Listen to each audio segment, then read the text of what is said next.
passionately embracing life to the utmost.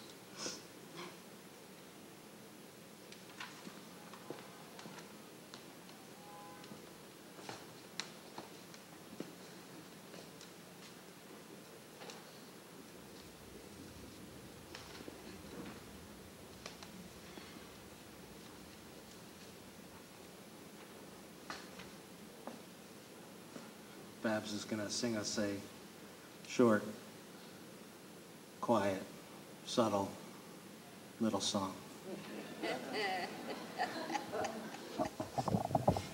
Help lift us up a little.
To bring you back down again.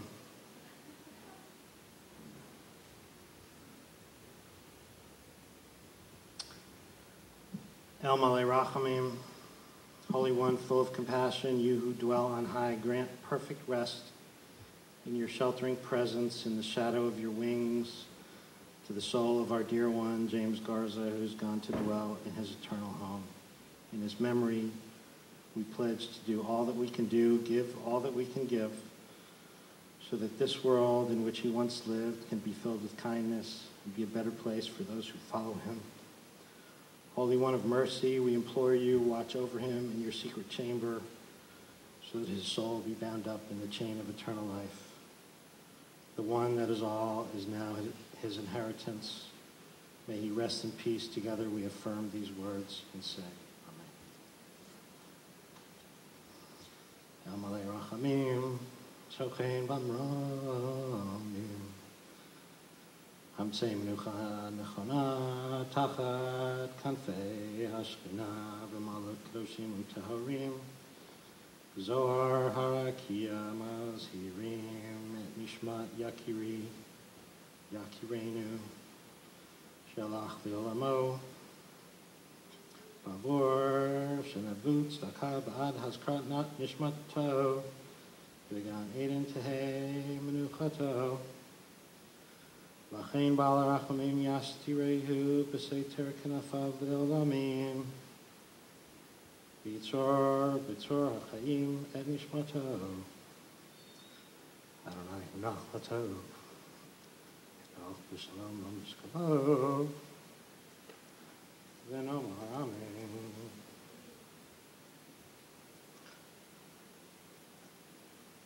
Samantha and Lucy Cummerly, please come up.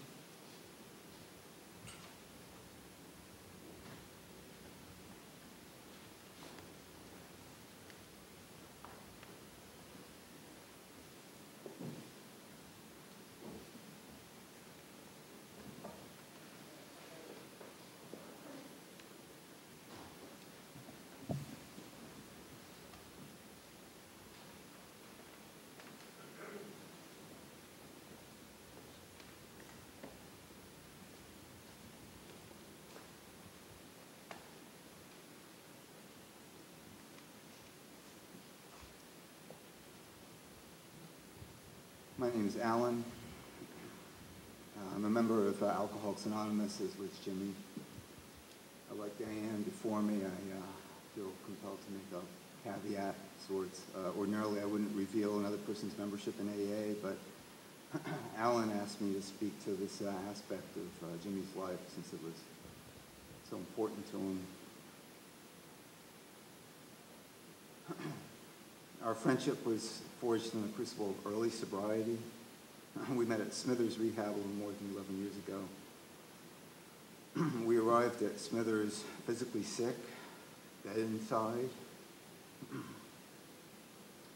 Jimmy got the message real quick that as alcoholics, to drink is to die, and he wanted to live. I struggled for another year. When I finally put down the drink and called Jimmy to announce that I was back, he was a full year sober. Now, for you non-alcoholic civilians, for us alcoholics, this first year after putting down a drink is, well, maybe the equivalent of a decade for you. We were about the same age, but at that point, Jimmy seemed like a much older, mature, and wiser man. In fact, he became like an older brother to me.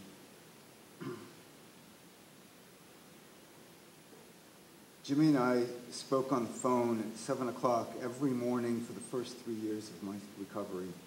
I think we did this to the amusement of our spouses, I think. We usually skip weekends, though. I think because we needed to pretend to ourselves that we could also sleep in like normal folks. Right. Jimmy and I spoke about everything during these calls. It was a huge relief to finally speak with someone who didn't exist entirely in my head. I'd never really talked much about my emotions, but I felt safe doing that with Jimmy. For a long time, the only emotion I expressed was anger. With Jimmy, I learned how to share about my loneliness,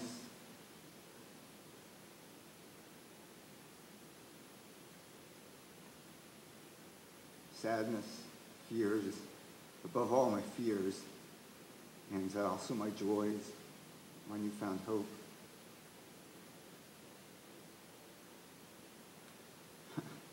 I can't tell you how huge this was to find my voice, though I'm losing it now. AA gave us language we could speak together, which helped us make sense of our lives, and together we walked the path of recovery. For 3 years, we'd check in every morning and review our progress. And we'd gossip and complain and share our aspirations. We both sought purpose in our lives. Initially, we found that purpose doing service for our AA group. Jimmy loved AA and loved being a sober man, because he often called himself rather than say he was an alcoholic. Perhaps because he was more present to his own mortality and his candle burned a little brighter than mine, Jimmy realized sooner than I that the things to cherish most are those nearest to us. He frequently told me that his purpose was to make a home for his family, for Alan. I've only come to that realization lately. Jimmy didn't only show me how to speak about my feelings, he also showed me how to be quiet. When I was about 18 months sober, he suggested that we check out a Buddhist meditation center. And I've been a member of that place, that Zendo, ever since. I never thought I could sit still for more than a few minutes at a time, and certainly never imagined that I would join anything that resembled a religious institution. But Jimmy made that possible for me. And some of our most profound conversations have been about realizing joy in meditation. After Jimmy and Alan began to spend winters in Florida, I sometimes wouldn't speak with Jimmy for weeks on end. Those absences were very difficult for me, almost unbearable quiet. But they taught me a lesson, which is that I don't have to depend on any one person for my peace of mind. Jimmy was not my formal guide, my sponsor in AA, but he showed me more than any other person how to live a sober life. He embodied the 12 steps for me. I owe James my life. Thank you.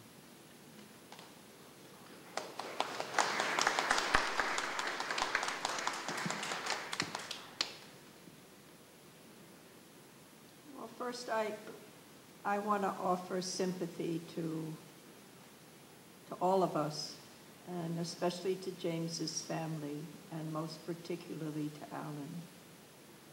I didn't know James as long or as well as many of you here. I never went sailing with James. I don't think I even ate a meal with him. I may have done. But we drank a lot of cups of coffee and tea together in that famous Starbucks. Usually I don't tell what we call civilians that I'm in recovery. But today, in honor of James, because it was so very, very important to me, I do want to say that that's how I knew him. The first time I saw James, I saw him at a meeting about 10 years ago.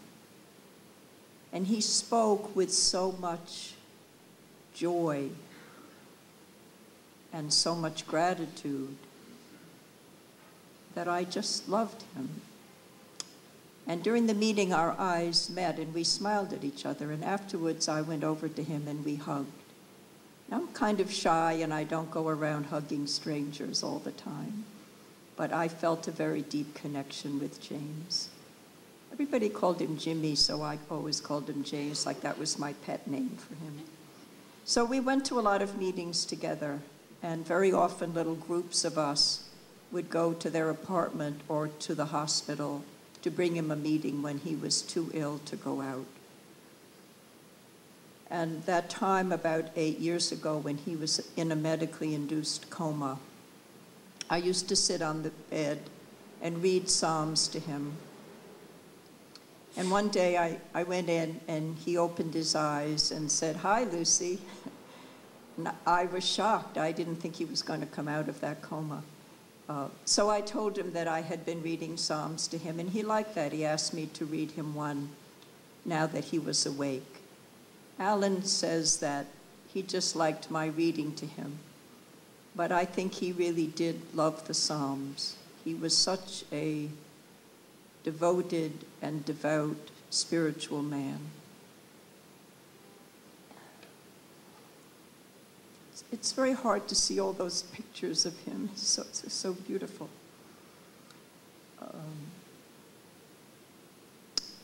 On that Friday, just before he died in the ICU, he asked me to read Psalm 91, which was one of our favorites.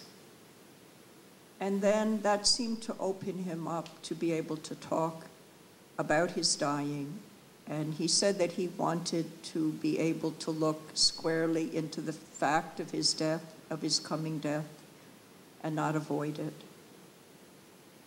Now, I think all of us were so amazed over the years at James's tremendous gratitude for his life, for his friends and family, everything that's been talked about today, and especially for his life with Alan. And amazed by his great courage in the face of considerable illness over time.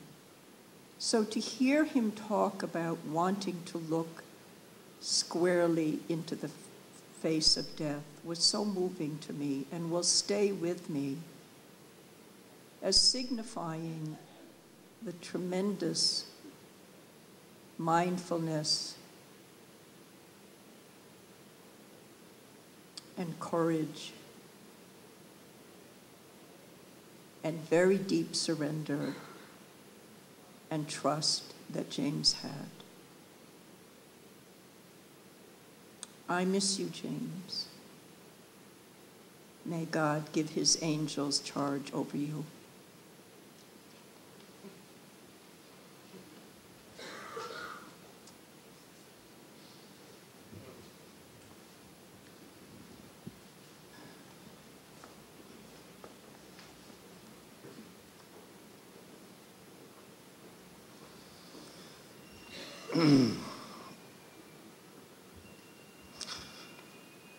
Lucy, I was blown away the other week when I learned that you used to read Psalm 91 to Jimmy in the hospital. According to some, in Jewish tradition, on the day of burial, the casket is carried from the hearse to the grave, feet first. During the procession from the Tehillim, Psalm 91 is recited 7 times. We don't do this quickly. It's customary to halt the procession every few feet and repeat the psalm. According to Kabbalah, the stops serve to drive away the harmful spiritual influences. Before the casket is lowered into the grave, it is fitting to part with the deceased, and if one has not done so earlier, ask for forgiveness and to forgive for any pain or hard feelings that might have come between. Will you stand with me?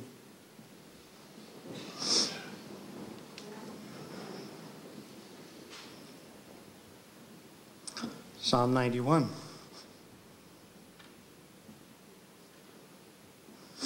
Yoshev b'seiter elyon b'tzel Shaddai yitlonan.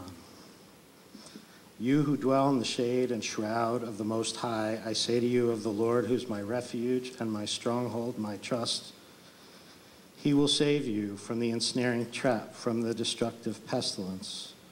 You will find refuge under his wings, his truth, his shield and armor. You shall not be afraid of any terror by night, nor the arrow that flies by day. 1,000 may fall at your left side, and 10,000 at your right, but they shall not reach you, because the Lord is our shelter, and you have made God your haven. No evil will befall you, no plague will come near you. For he will instruct his angels in your behalf to guard you in all your ways.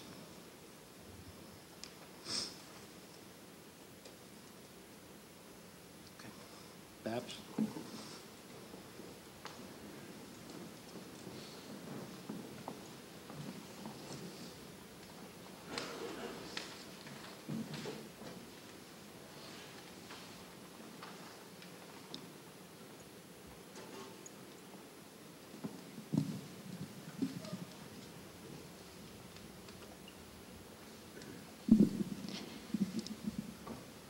Alan was afraid this song might be too gay, but we took care of that.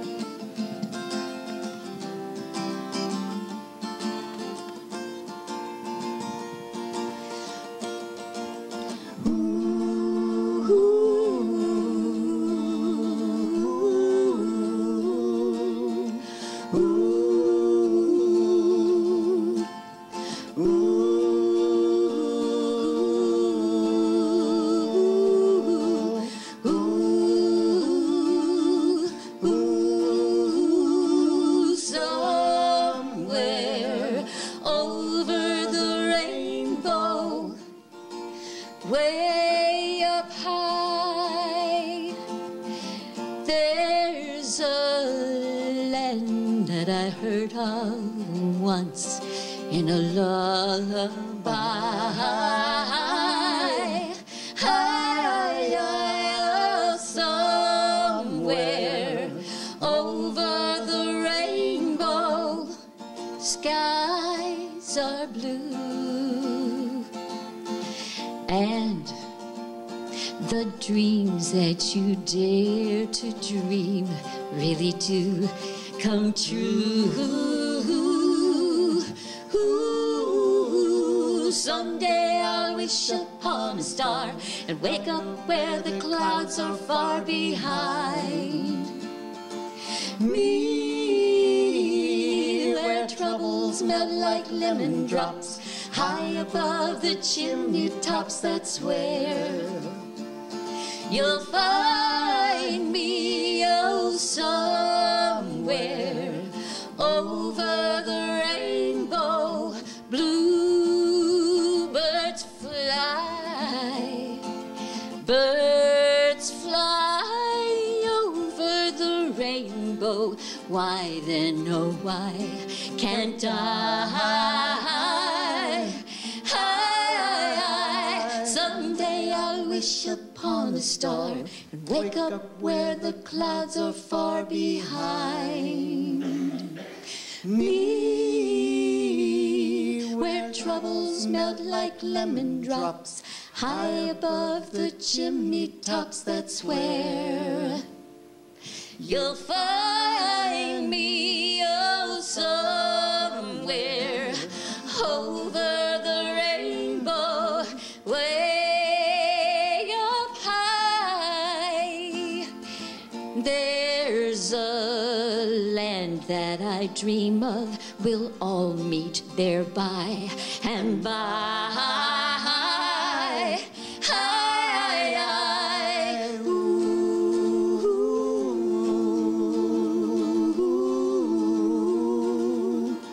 Skies are blue. Ooh,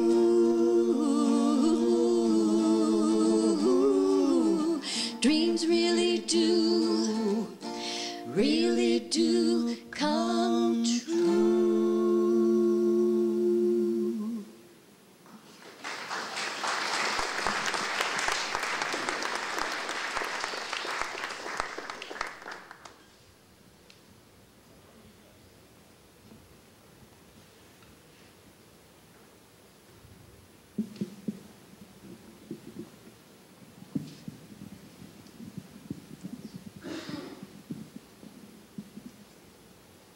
All right, this has been a longer day than I thought. I think we're all just struggling to keep the spirit in the room, finish our sentences.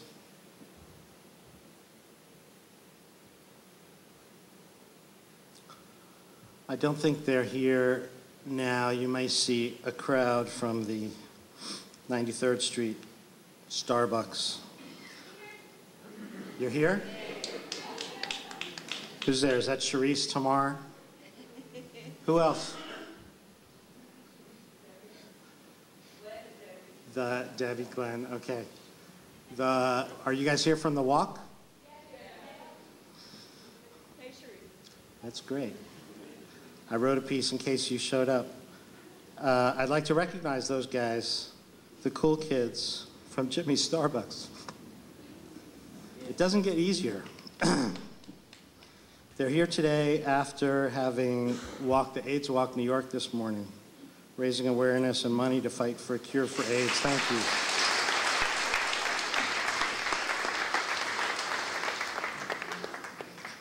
Jimmy shied away from political statements at family events, but surely we shouldn't leave today without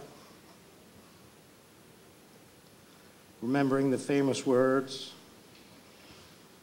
from the Talmud, from Sanhedrin: whoever saves a life, it's as if he saved the world. Jimmy was engaged in life-saving at the Sober Today Clubhouse in Hollywood. And we've supported the Clubhouse in his memory. Those of you who've responded to the website, we've raised over $7,000 so far for the folks at the Clubhouse.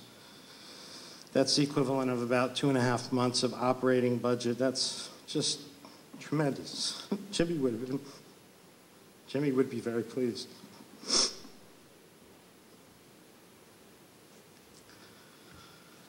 Standing here today, I also have to encourage support for the cause of curing AIDS and cancers, including liver cancer, and for the promotion of basic, equal civil rights for all of us. I'm saying this here, believe it. I never thought I would.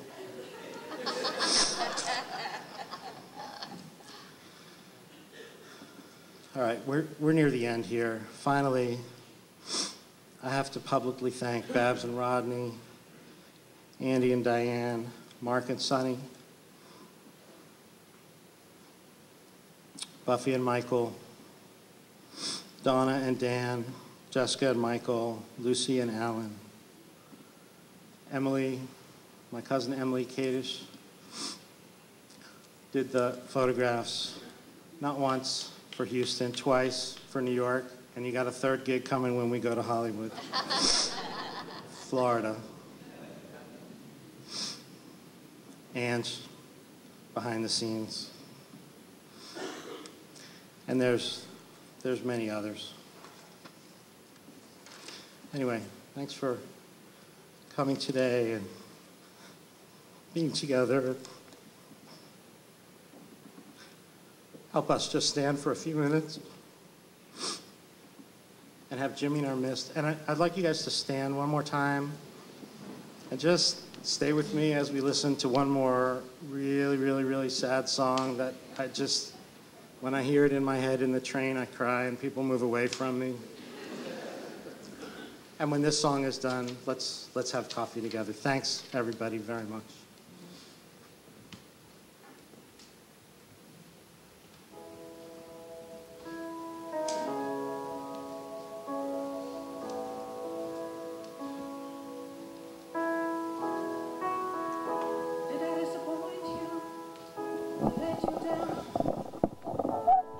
Feeling guilty, or let the judges frown, 'cause I saw the end before we'd begun.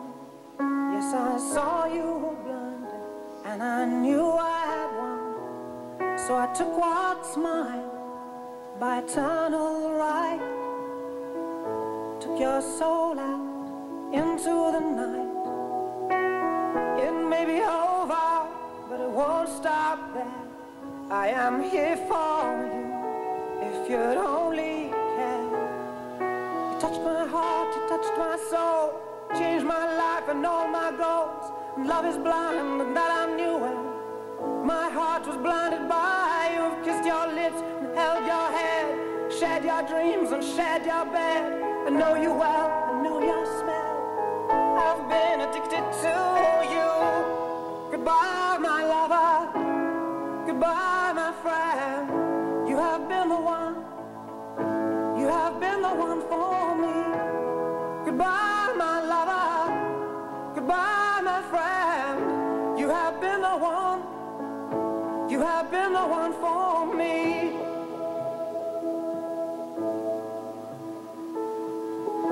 I am a dreamer, and when I wake, you can't break my spirit.